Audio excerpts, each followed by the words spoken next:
What if I told you that Nintendo actually partnered with Sony to make a Super Mario Bros. Movie, but out of seemingly nowhere, the movie disappeared? Well, that's the movie we'll be discussing today as we break down the development and cancellation of Sony Pictures' Super Mario Bros. The year was 2014. Sony Pictures had been trying to court Nintendo to make a Mario movie for the previous 5 years, but the two companies were never able to lock down a deal. On February 21st of that year, Sony Pictures at the time co-chair Amy Pascal, producer Avi Arad, and president of production at Sony Animation, Michel Ramo-Kuyate, decided that they wanted to do a full court press and finally get a deal done with Nintendo. And at this point, Sony wasn't just interested in the Super Mario rights, but potentially also making some sort of deal that would allow them to create a Super Smash Bros. Movie. While Arad believed that Nintendo would prefer making individual character-based movies, he figured that Smash may also be worth pursuing. As 2014 progressed, Arad continued to meet with Nintendo, and while the talks of Smash Bros. Would seemingly fade away, major progress was being made in securing Mario, and potentially Nintendo's other biggest franchise. That July, Arad would send the following email to Pascal.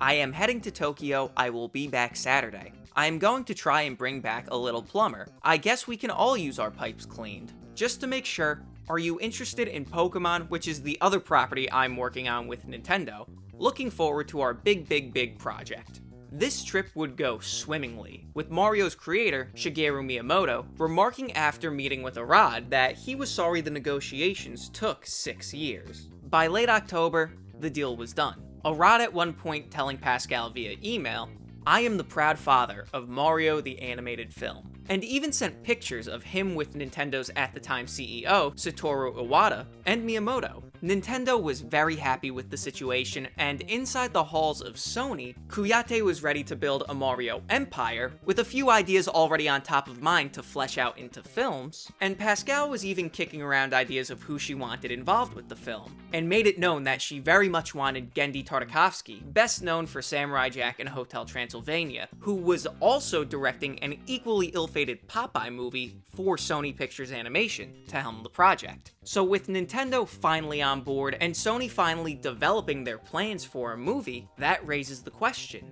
why did it get canned? On November 24th, 2014, the North Korean hacker group Guardians of Peace began leaking confidential Sony Pictures data to the public as a retaliatory response to the release of Sony's Kim Jong-un-centered comedy, The Interview. As part of the hack, the group released thousands of internal Sony company emails and documents, and this is how the world learned of the Mario movie's existence, at which point one of Tartakovsky's representatives would deny his involvement with the film, and Arad would deny that negotiations were a done deal, remarking in a statement to BuzzFeed that the negotiations with Nintendo were just the beginning, despite there being public, leaked proof that said in black and white that the deal was closed.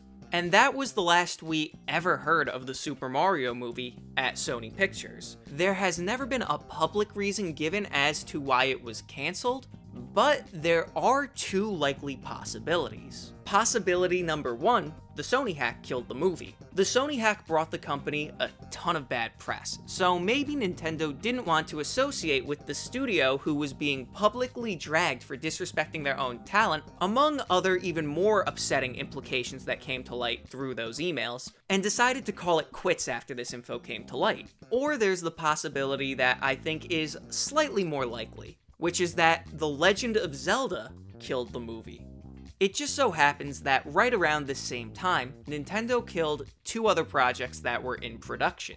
College Humor was an early production of a stop-motion Star Fox series for Nintendo, and according to the Wall Street Journal, Netflix was an early development of a live-action Legend of Zelda series. And according to Adam Conover, who was working at College Humor at the time, in like 2014 or 15, there was all this news that Netflix was going to make a Legend of Zelda television show. At the same time, I worked at College Humor, and we had a secret project where we were going to make a claymation version of Star Fox with Nintendo. I know this because Shigeru Miyamoto came to our office. Then, like a month later, suddenly there were reports Netflix isn't doing this Legend of Zelda anymore. They're not doing the Legend of Zelda. And then I heard from my boss, we're not doing the Star Fox anymore. And I'm like, oh, that's weird. And then I went and asked him, I was like, what happened? He said, oh, someone at Netflix leaked the Legend of Zelda thing. They weren't supposed to talk about it. Nintendo freaked out because it was the first time they had done any IP in years for like any product, any project. They had no television, no adaptations of any kind for years and years. But when Netflix leaked it, they freaked out and they pulled the plug on everything. They pulled the plug on the entire program to adapt these things. Nintendo pulled the plug on everything. This happened only a few short months after Sony Pictures closed their deal with Nintendo, and even fewer months after the Sony hack. So if Nintendo didn't already pull out of the project due to the hack, I believe it to be very likely that this Zelda leak is what ultimately caused Nintendo to pull out while they were shutting down all their other adaptations. But whether the movie never materialized as a result of the hack, the leak, a mixture of both, or neither of these, in the end, we can only speculate on why Sony's version of Super Mario Bros. Was never made. But that's the story of Sony Pictures' Super Mario Bros., and the end of yet another episode of Canned Goods. So until next time, thank you so much for watching, be good to each other, and stay Hemmas.